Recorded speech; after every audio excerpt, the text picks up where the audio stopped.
Why, hello there, Knife's Toe here.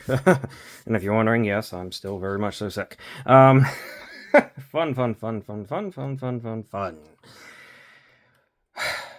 I hope this video finds you well. I'm bringing a review today for you. If you would consider liking and subscribing to support the channel and see more content, I intend to continue bringing more to you as soon as I stop being sick for a while. Today we're looking at this, the ZT0055. This is a collaboration with Gustavo T. Cecchini? Sorry if I don't pronounce that perfectly correctly, but it's GTC Knives. He makes custom knives, and this is a sort of a production version of a take on a model that he calls his Airborne. I actually recently unboxed another GTC collab. This is the Cabot. This one's done by Riot. This one, of course, ZT, Zero Tolerance. So it's USA made. This one has been discontinued, so I'm not even going to talk about price here. I will talk about the two variants that were available. This is obviously not really one of them. This is more... this is a heavily modded version, so... Can't quite get this variant, but it is what it is. Let's move on to specs. 3.75 inches of blade. Overall, 8 and just shy of 9 inches is 8 7/8, 5 1/8 on the handle length. Comparisons to our resident comparison knives: small Civivi Elementum and full-size Civivi Conspirator. This is, of course, larger than both. Decently larger than both, though I will say this does not feel like a large knife. Normally at that 3.75 inches, I would consider classifying it as a large knife. This does not feel that way. It just doesn't. So I'm going to still call this a full-size knife. Like, Megaron here feels like a large knife. I mean, it is a little bit larger, but it feels like you've got a lot of knife and a lot of blade and everything like this. This one just sort of fits into the hand differently, and I don't know if it's the angle, but it just feels different. So you could say it's large, you could say it's full size, whatever you want to do, I suppose. Our last comparison being, well, second to last comparison, double-A battery for grip length. And as you can see, you have like 2 double-A batteries here, more than 2 double-A batteries here, and then you also have that bit that you can get around the corner on for hanging the pinky off. You're not going to have trouble holding on to this knife. It is definitely got a good size handle to it. The last comparison is thickness, and it is thicker than the Civivi Conspirator. Not like terribly thicker, but it is thicker. And it is, of course, titanium. Hardware check. T8 and T6, unfortunately. I don't like T6, but it is T6. You can also reverse the clip, as you can see here. Which...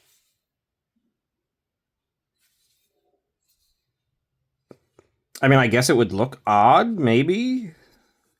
No, probably not. Yeah. It would just put this little cut end on the opposite side. It'd be fine. Weight.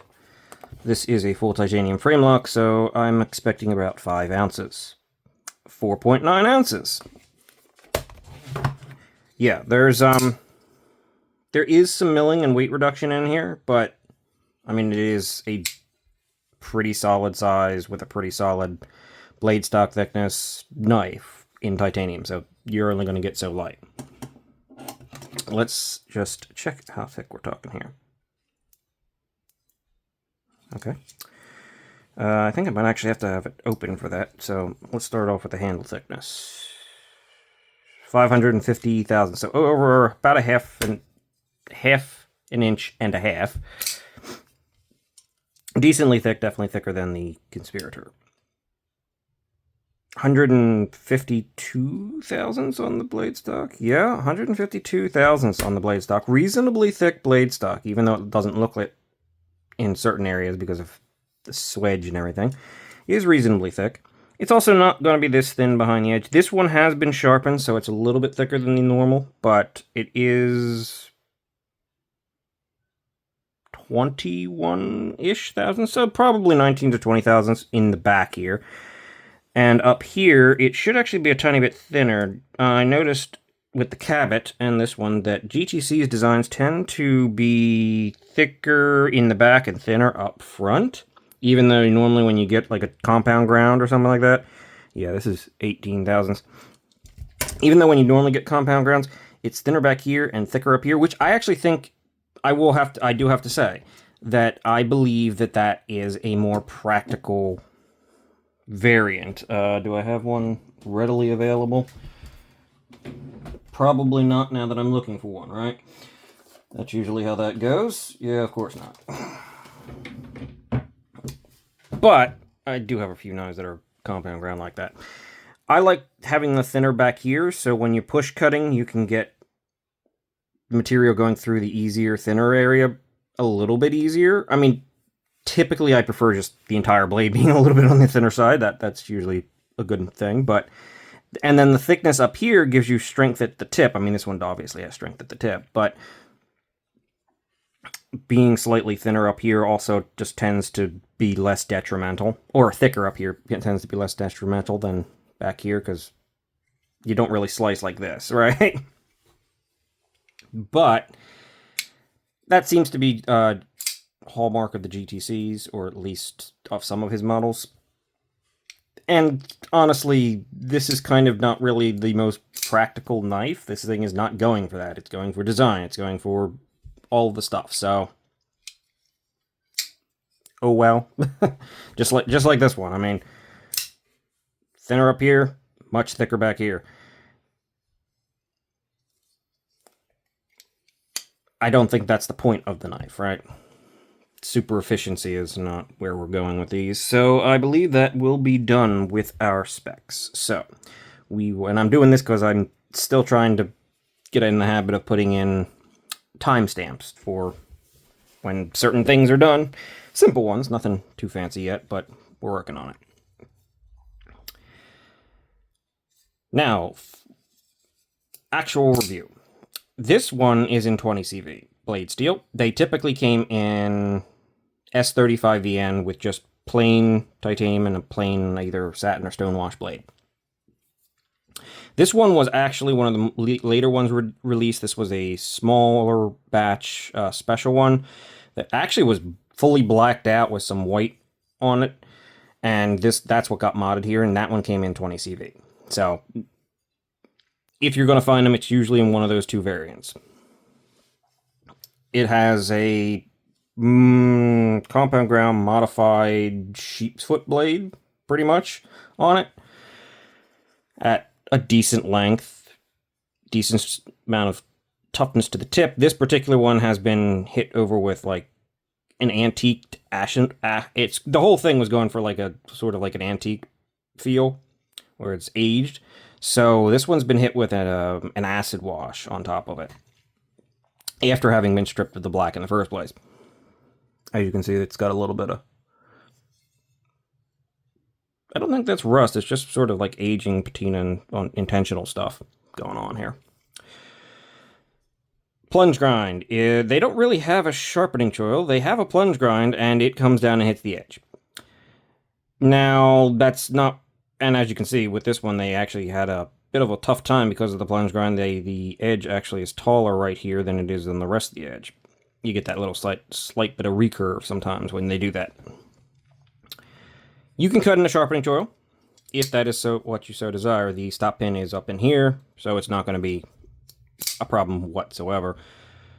Which, if I end up carrying this thing a little more often, I might do. This one is still quite sharp, though you can probably see that the edge has gotten a bit of wear on it. I have actually carried and used this thing a bit. It's held up really well, actually. I've never had to adjust this since getting it. I don't know if that has to do with the guy who modded it for me or what, but it's pretty good so far. Now, as with most GTC knives, one of the main features is this spring-loaded flipper tab. It's on the Cabot 2. It looks more like, this is what they typically look like, kind of, for GTC. This is sort of ZT's variant, but functionally, it's the same, and they're both quite comfortable.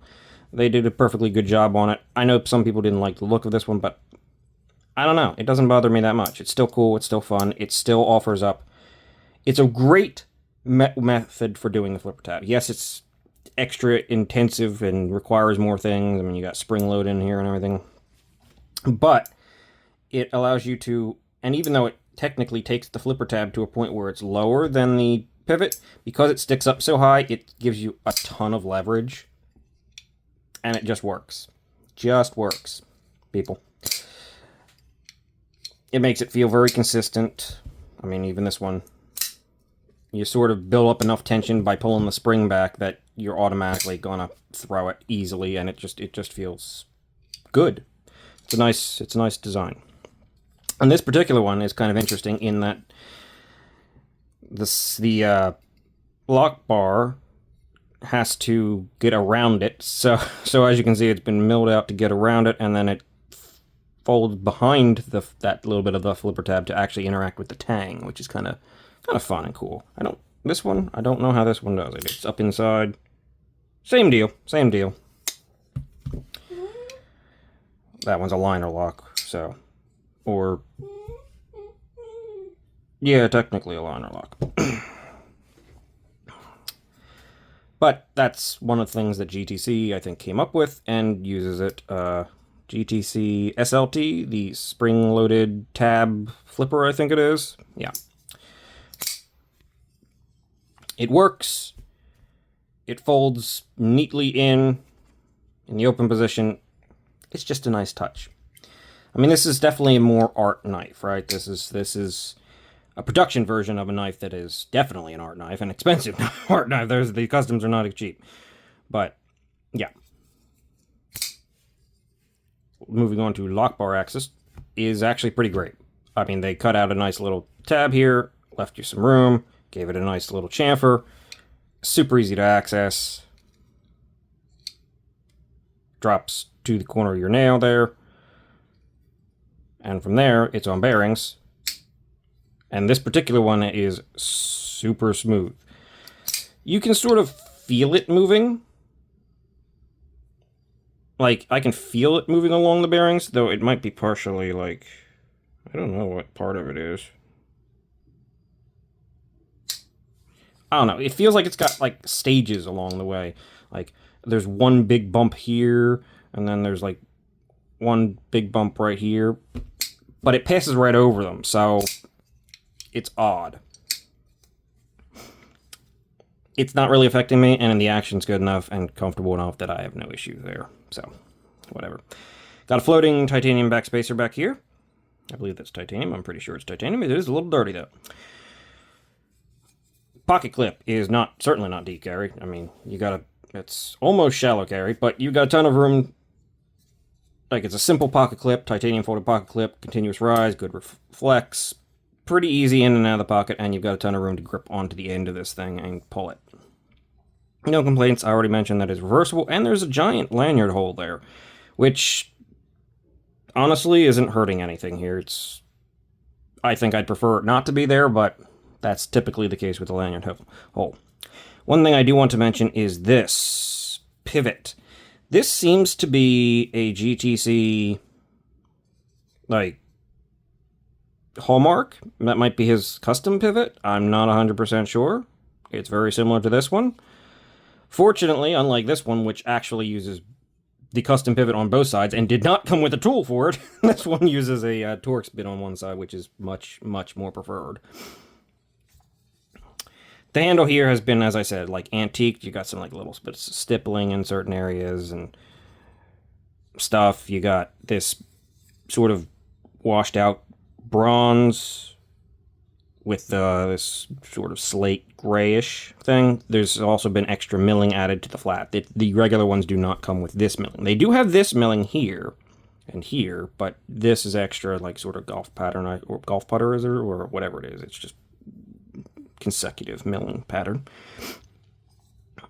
And like I said, sort of an aged bronze that's going for, and I really like it. That's why when I saw this one up for grabs, I grabbed it, because I just thought, not only is it an interesting knife that I've always kind of just enjoyed the looks of, but this particular one is stripped down. There's nothing on the markings have been removed. It's just sort of really going for its own thing at this point, and I really appreciate that. This is sort of a fun knife. It doesn't get carried very often, I admit, but it's been surprisingly more useful and more, like, functional than you'd think, even if it is thick. It is centered. There is no play. Overall, and it's quite comfortable. It's very neutral. Yeah, you can feel the clip a little bit, but honestly, with this thing here, you kind of, I don't know if it neutralizes some of the clip or puts you in a different position so you're not touching some of that. That little bump, I don't know. I'm not sure if I'm laying on it or what, but it seems to keep it comfortable. It's very comfortable in the hand. It's very neutral. And it's got just enough like little textures to feel like you're actually holding on to something. Like my hand sort of slips into this little divot here, and yeah. Honestly, I like this one. It's a fun knife that is all about the design and the interesting nature of it. I can certainly understand why it probably was discontinued. I mean, it's certainly not going to be for everyone. But it's a nice piece to look at and a nice piece to own. I'm quite happy with having it myself. And yeah, I think that's all I really want to say about this one. So I'm going to end here and say thank you for watching once again. The standard, please consider liking and subscribing to assist the channel and get more of my content, hopefully, sent over to you, or on your feed, or whatever, should YouTube deign to do that, the algorithm and all. But this is the GTC 0055, made by Zero Tolerance in the USA. So I'm going to end here and say thank you again for watching, and have a great day. Talking takes it out of you when you're sick. All right, see you.